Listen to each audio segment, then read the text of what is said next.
साहब, ये आधार कार्ड, ये वोटर कार्ड सब तो है मेरे पास, फिर भी आप कह रहे हो कि मैं इस देश का नहीं हूँ।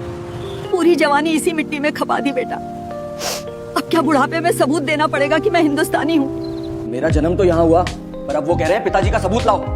अरे 40 साल पुराने कागज अब मैं कहाँ से ढूंढूं?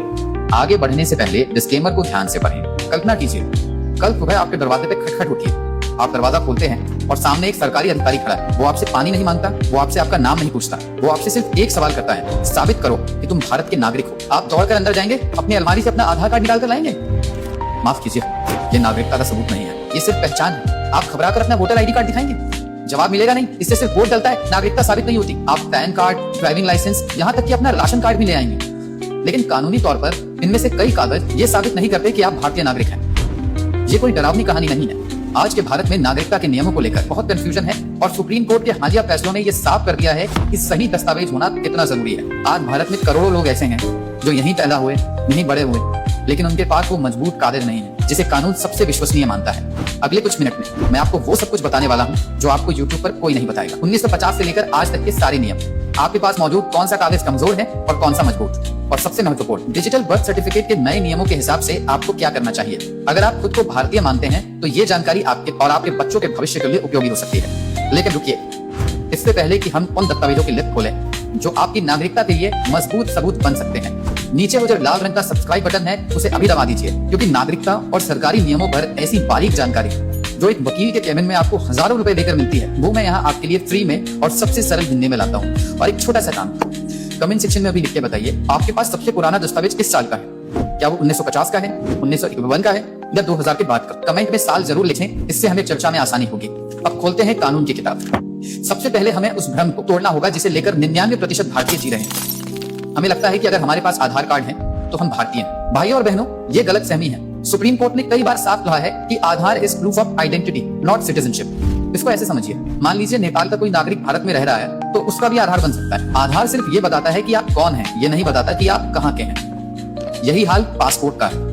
दिल्ली हाईकोर्ट ने 2021 में साफ कहा था कि पासपोर्ट मिलने का मतलब ये नहीं है कि आपकी नागरिकता पर सवाल उठाया जा सकता। पासपोर्ट प्रथम दृष्टया यानी प्रीमा फेशिये सबूत है, लेकिन अंतिम यानी कॉन्क्लूसिव सबूत नहीं है। तो फिर मजबूत सबूत क्या है? वो कौन सा कागज है जो आपकी स्थिति को बहुत मजबूत बना सकता है?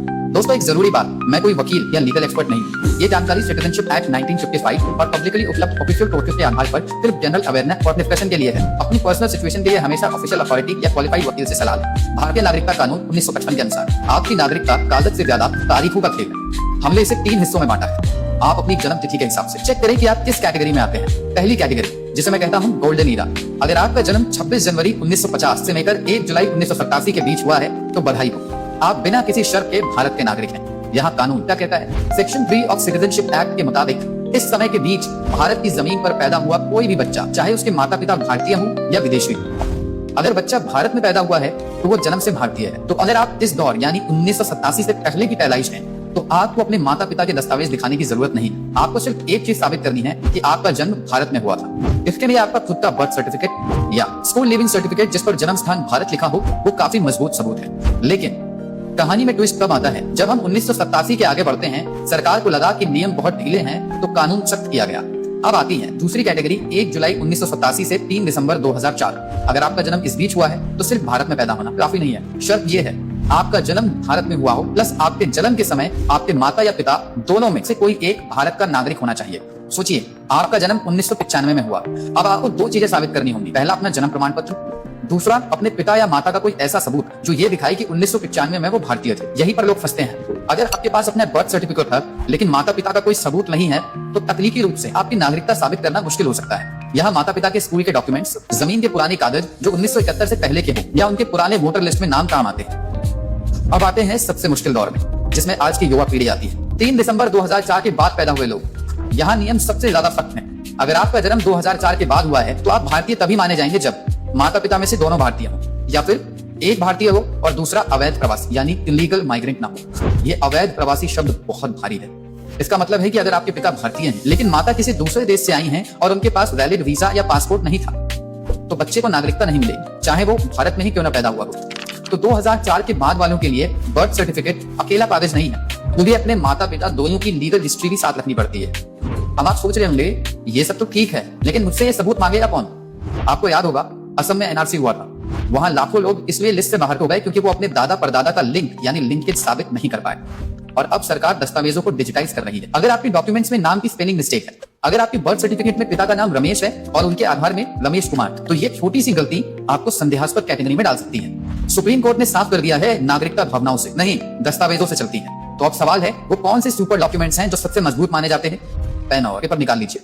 मैं आपको वो लिस्ट दे रहा हूं जो गृह मंत्रालय और कोर्ट्स आमतौर पर स्वीकार करती हैं। इसे हम 2 हिस्सों में बांटते हैं। लिस्ट ए, आपकी खुद की पहचान। सबसे पहला और सबसे शक्तिशाली कागज है बर्थ सर्टिफिकेट, लेकिन शर्त यह है कि ये नगर निगम या पंचायत से जारी होना चाहिए, अस्पताल की पर्ची नहीं चलेगी। दूसरा है स्कूल लिविंग सर्टिफिकेट, अगर उसमें आपकी जन्म तिथि और जन्म स्थान साफ साफ लिखा है। तीसरा है पासपोर्ट, हालांकि ये अंतिम सबूत नहीं है, लेकिन ये एक बहुत मजबूत सबूत है क्योंकि इसे बनाने के लिए पुलिस वेरिफिकेशन होती है, लिस्ट में संबंध स्थापित करने के लिए। ये 1987 के बाद वालों के लिए बहुत जरूरी है। इसमें सबसे ऊपर है लैंड रिकॉर्ड्स यानी जमीन के कागज। अगर आपके पास 1950-1970 के दशक के जमीन के कागज हैं जिसमें आपके पिता या दादा का नाम है, तो ये बहुत कीमती है।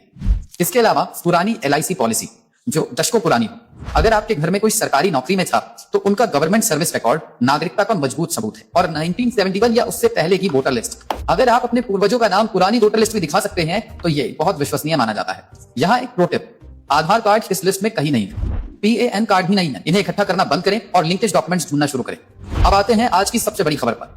Registration of birth and death amendment act 2023 पूरी तरह से लागू होने की दिशा में है और सरकार डिजिटल बर्थ सर्टिफिकेट को सिंगल डॉक्यूमेंट बनाने जा रही है। इसका मतलब है आधार बनवाना हो, डिजिटल बर्थ सर्टिफिकेट चाहिए, passport, digital birth certificate, school admission, digital birth certificate. अगर आपका जन्म प्रमाण पत्र पुराना है, हाथ से लिखा हुआ है, फटा हुआ है या उस पर QR कोड नहीं है, तो आपको उसे डिजिटाइज करवाना बेहतर होगा। जितनी जल्दी हो सके अपने पुराने बर्थ सर्टिफिकेट को TRF ऑनलाइन पोर्टल पर अपडेट करवा लें। अपनी नगर निगम या पंचायत में जाइए और उसे डिजिटल करवाइए। लेकिन अगर आपके पास बर्थ सर्टिफिकेट नहीं है, अगर आपका जन्म घर में हुआ था और कभी रजिस्ट्रेशन नहीं कराया गया, तो क्या आप नागरिक नहीं हैं? घबराइए मत, कानून ने इसका भी रास्ता दिया है। इसे कहते हैं लेट रजिस्ट्रेशन। आप आज भी अपने जन्म का रजिस्ट्रेशन करवा सकते हैं। इसके लिए आपको SDM या डिस्ट्रिक्ट मैजिस्ट्रेट के पास अर्जी देनी होगी। 2 गवाह ले जाने होंगे जो पुष्टि करें कि आपका जन्म वही हुआ था। मजिस्ट्रेट जांच के बाद एक ऑर्डर पास करेगा और उस ऑर्डर के आधार पर नगर निगम आपका बर्थ सर्टिफिकेट जारी करेगा। ये लेट रजिस्टर्ड बर्थ सर्टिफिकेट में उतना ही वैलिड है जितना समय पर बना हुआ। और अगर मामला बहुत ही पेचीदा है, मान लीजिए आप बाहर से आए हैं या दस्तावेज पूरी तरह गायब है, तो एक और रास्ता है सिटीजनशिप सर्टिफिकेट बाय MHA। आप गृह मंत्रालय में फॉर्म भरकर सीधे नागरिकता प्रमाण पत्र मांग सकते हैं। ये भारत का एकमात्र ऐसा कागज है जिस पर लिखा होता है this person is a citizen of India. अगर ये कागज आपको मिल गया तो आपकी स्थिति बहुत मजबूत हो जाती है। तो दोस्तों, आज की इस गहरी पड़ताल का निचोड़ क्या है? पहला, आधार को भूल जाइए, ये सिर्फ सिम कार्ड खरीदने के काम आएगा। दूसरा, अपनी जन्म तिथि चेक करें, क्या आप 1987 से पहले के हैं या बाद? नियम उसी हिसाब से बदलेंगे। तीसरा, लिंकेज ढूंढिए, अपने माता पिता के पुराने दस्तावेज संजो कर रखिए, उन्हें रद्दी में ना बेचें। और चौथा, डिजिटाइज नाउ, अपने और अपने बच्चों के बर्थ सर्टिफिकेट को डिजिटल फॉर्मेट में कन्वर्ट करवा लें। ये जानकारी आपको डराने के लिए नहीं, आपको सशक्त बनाने के लिए है। आज का भारत बदल रहा है, डॉक्यूमेंटेशन डिजिटल हो रहा है, ऐसे में जो जागरूक है वही सुरक्षित है। अगर आपके मन में अभी भी कोई सवाल है कि मेरा जन्म 1990 में हुआ लेकिन पापा का बर्थ सर्टिफिकेट नहीं है, तो मैं क्या करूं, तो आप नीचे कमेंट में अपनी समस्या लिखिए। मैं कोशिश करूंगा कि अगले वीडियो में इसे कवर करूं। अगर आपको लगता है कि इस वीडियो ने आपकी थोड़ी सी भी मदद की है, तो इसे अपने फैमिली व्हाट्सएप ग्रुप में जरूर शेयर करें। शायद ये जानकारी आपके किसी रिश्तेदार को बड़ी मुसीबत से बचा ले। याद रखिए, हम सब इसी देश के हैं और कागज भी हम ही पूरे करेंगे।